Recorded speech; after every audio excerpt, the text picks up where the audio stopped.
¿Qué tal, amigos? ¿Qué les puedo decir hoy cuando todo es fútbol?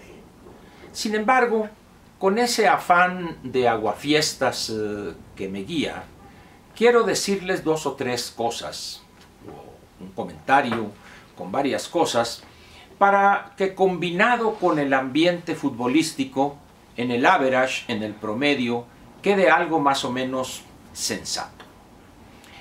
Usted creo que pienso que ha escuchado hasta la saciedad a los candidatos.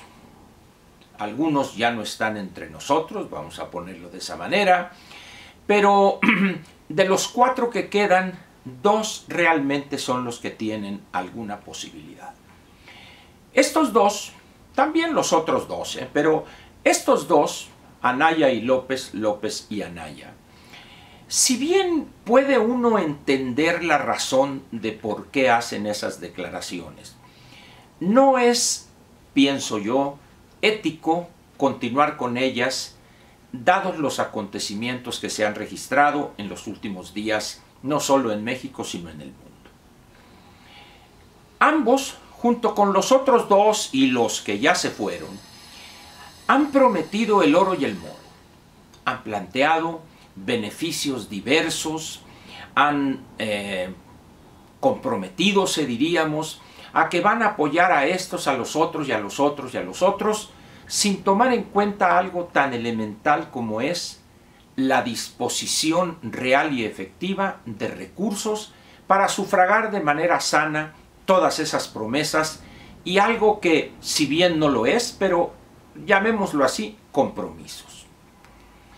Las campañas se prestan a este tipo de promesas.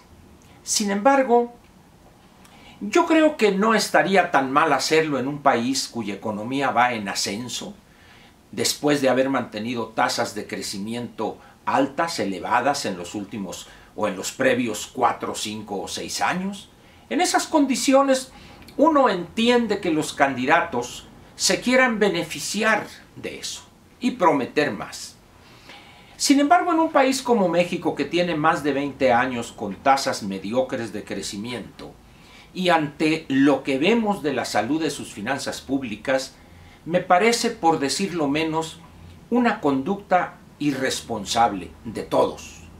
O sea, aquí que quede claro, no es Anaya y López, sino es también Mid y Rodríguez, y también fue Zavala, Ríos Peter, todos los que guste usted, hasta los que se apunten todavía si quieren. ¿Por qué le digo esto? Por algo tan sencillo como lo siguiente: no hay dinero. En algunas de estas cápsulas yo he mantenido esa posición. Los hechos, lejos de contradecirme, han ratificado lo correcto y justo de esa posición. Hoy volvemos a discutir lo del IEPS cuando está en los niveles quizá más bajos de hace mucho tiempo, en mucho tiempo. Vamos a bajar, dicen, el precio de la gasolina, o no va a aumentar el precio de la gasolina. Y luego vamos a bajar tal o cual impuesto, o no vamos a aumentar impuestos, no vamos a contratar deuda, y no vamos a esto y lo otro, lo cual así ha sucedido, es la experiencia acumulada. A las primeras de cambio la realidad toca a la puerta y le dice al gobernante, que antes fue candidato: ¿sabes qué? Prometiste lo imposible. Hay que universalizar el IVA, hay que reducir de manera significativa el gasto público, hay que eliminar de los 6.300, 6.400 programas sociales en los 3 órdenes de gobierno, hay que eliminar el 80% porque es pura corrupción, puro dispendio, y para nada ayudan a concretar el objetivo para el cual fueron diseñados y aplicados hace muchos años.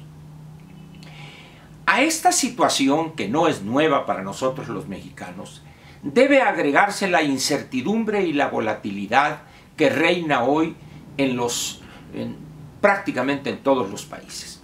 Quizá tengamos este interregno, este oasis de corta duración que será el campeonato de fútbol, pero al final de cuentas, una vez que se juegue la final, no sé en qué fecha, no soy aficionado al fútbol, no me gusta el fútbol, muy poco le entiendo. Yo veo a 20 individuos corriendo tras la esférica y 2 individuos parados abajo de unos palos que llaman portería para que esa pelota no entre en la suya. Nada más. No sé algo más y poco me interesa saber más de eso que llaman o que llamaba Ángel Fernández el deporte del hombre, el fútbol. Van a gozar los aficionados 2 o 3 semanas, no lo sé exactamente, pero una vez que acabe la euforia producto del fútbol, tendrán que regresar a enfrentar la realidad. Ayer, el Banco de la Reserva Federal en Estados Unidos, que sería el equivalente a nuestro Banco de México, el Banco Central en Estados Unidos, decidió aumentar la tasa prima 1/4 de punto para llevarla al 2%. Y se esperan cuando menos un aumento más en lo que resta del año o posiblemente 2. ¿A qué se debe esta elevación de la tasa prima de interés por parte de la Reserva Federal? Las condiciones de la economía norteamericana están como en pocas veces se había visto. En crecimiento, un periodo de expansión, al grado tal que la tasa de desempleo abierto está por debajo del 5%, que es lo que en inglés se llama la NARU, Natural Annual Rate of Unemployment. Por debajo de esa tasa del 5% empiezan las presiones inflacionarias a dejarse sentir en la economía. El último dato es del 4.3 y se espera todavía que baje por debajo de esta cifra o de este porcentaje. Esto evidentemente representa presiones inflacionarias que hay que contener y en todo caso sería una burbuja que habría que desinflar en el momento en que prácticamente empieza a crearse o a crecer. Y el único elemento que tiene la banca central aquí y en la China popular es elevar la tasa de interés prima. Con esto se desestimula el consumo, se encarece el crédito y se enfrían esas presiones inflacionarias. En México, tomando en cuenta la interdependencia económica que tenemos con Estados Unidos y la dependencia que tenemos en cuanto a mercado de exportación, prácticamente el 80% de nuestras exportaciones va a los Estados Unidos. En esas condiciones, pues, y con la deuda que tenemos, la deuda neta del sector público, tanto la interna como la externa, obligan a la banca central a tener que seguir prácticamente de manera paralela a la Reserva Federal y muy posiblemente en la siguiente reunión de la Junta de Gobierno de Banco de México se eleve esta tasa para llegar al 7%. Y si hay 2 aumentos más de la Reserva Federal, obligadamente tendríamos que hacerlo nosotros también. ¿Por qué razón? Al subir las tasas de interés en Estados Unidos, eso se vuelve atractivo para algunos inversionistas que durante los últimos años han invertido sus fondos, miles y miles de millones de dólares, en economías emergentes, dado que la tasa de interés en los Estados Unidos prácticamente era de 0%. Hay una cosa que se llama en inglés flight to quality, es decir, el vuelo a la calidad, el vuelo a una zona segura en términos de riesgo para las inversiones. Entonces, para que ese dinero, esos dólares que llegaron a México no se vayan, el único instrumento que tenemos es elevar la tasa de interés de rendimiento para esas inversiones.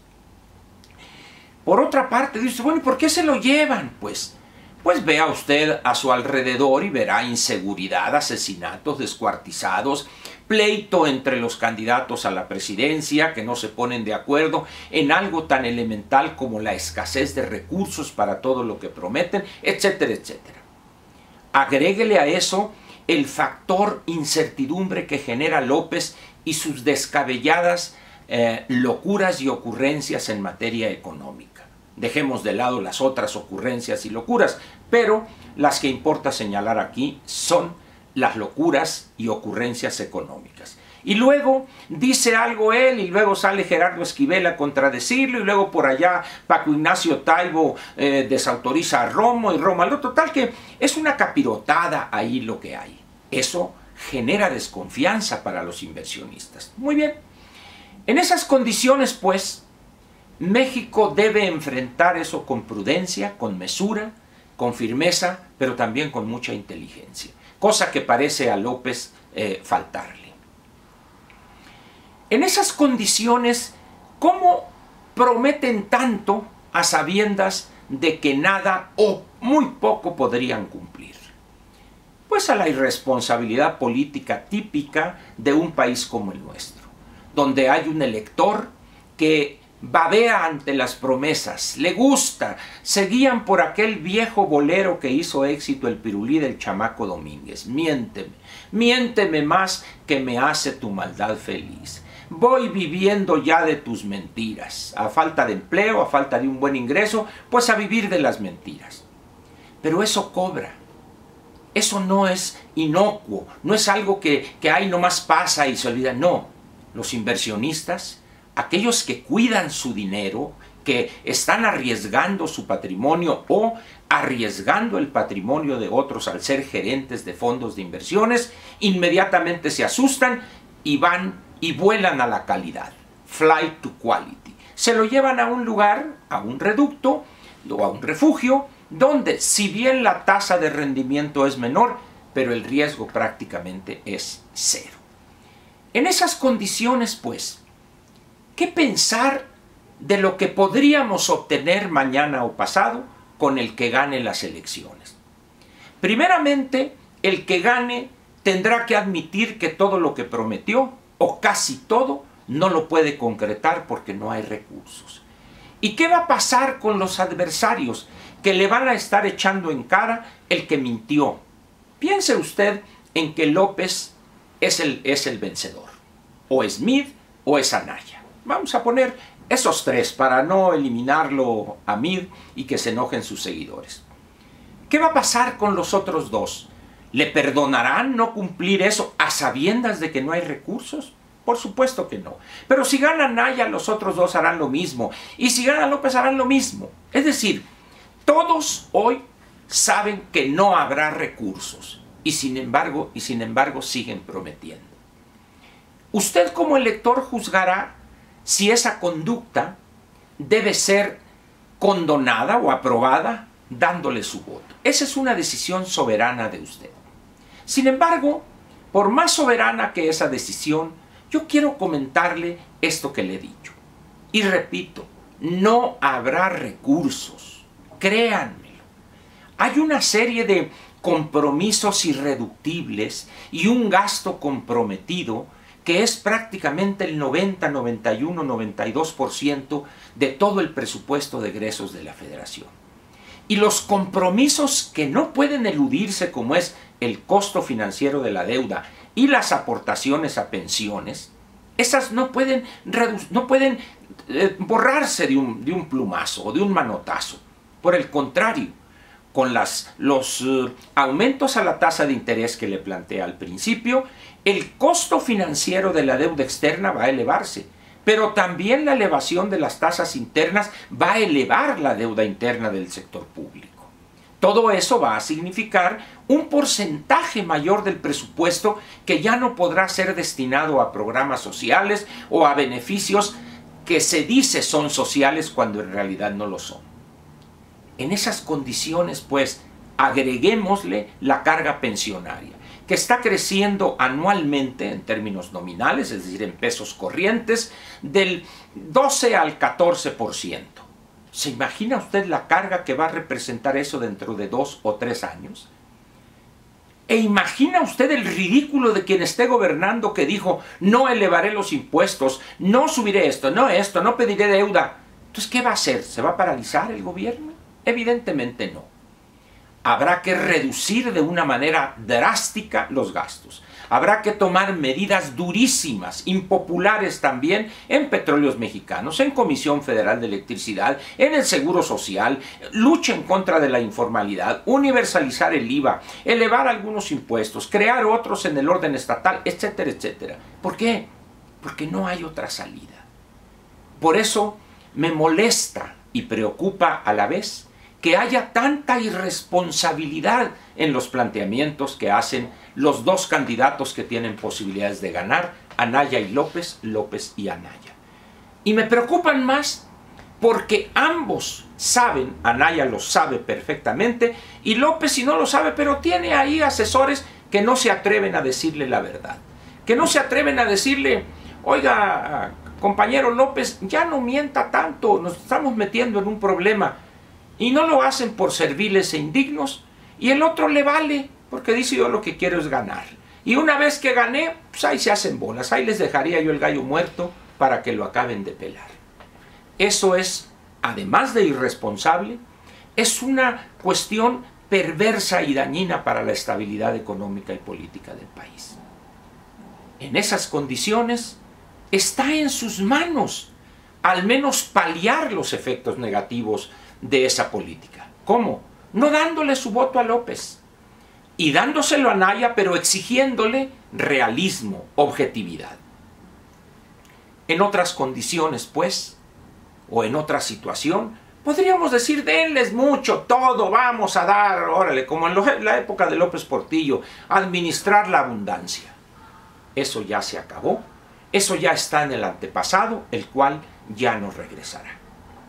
En esas condiciones, pues, yo le pediría a usted muy respetuosamente que de esos planteamientos casi rosas del paraíso terrenal gratuito sin pagar boleto de entrada, no les haga caso, por favor. Analice mejor con una pizquita de sal y decida en consecuencia. No hay otro camino, no hay otra posibilidad, porque además las condiciones económicas en el mundo hoy se complican de una manera acelerada. Decida usted, pues, y ya regresaremos en los días previos a la elección sobre este tema. Muchas gracias y nos vemos mañana.